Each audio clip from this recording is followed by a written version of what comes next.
त्यात खासदार सुप्रिया सुळे बीडमध्ये दाखल झाल्यात। सुप्रिया सुळे देशमुख कुटुंबाच्या भेटीला पोहोचलेल्या आहेत। सुप्रिया सुळे यांच्याकडून देशमुख कुटुंबाची विचारपूस केली जाते। देशमुख आणि मुंडे कुटुंबियांची सांत्वनपर भेट घेण्यासाठी त्या पोहोचलेल्या आहेत। तर सध्या आता त्या संतोष देशमुख यांच्या कुटुंबाची सांत्वनपर भेट घेतात। देशमुखांच्या कुटुंबासोबत चर्चा करतात।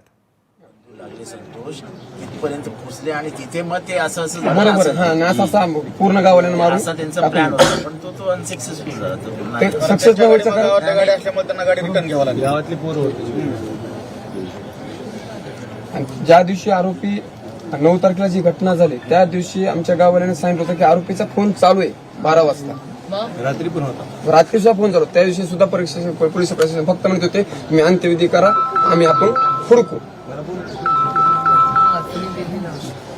फक्त अंत्यविधी करा आपण हुडकू। फोन चालू असताना आम्ही त्यांना सांगितलं चालू आरोपीचा फोन चालू आहे, फोन लागतोय।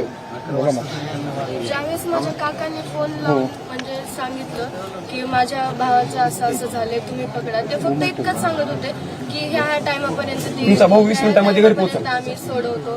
म्हणजे ज्यापर्यंत आमच्या हातात डेट बॉडी येत नव्हती तोपर्यंत माझा चाचा त्यांना कॉल करून विचारत होता तुम्ही कधी 36 कॉल कधी आणू, तेव्हा ते सांगत होते 20 मिनिटात आणून सोडतो, 10 मिनिटात आणून सोडतो। इथपर्यंत आले।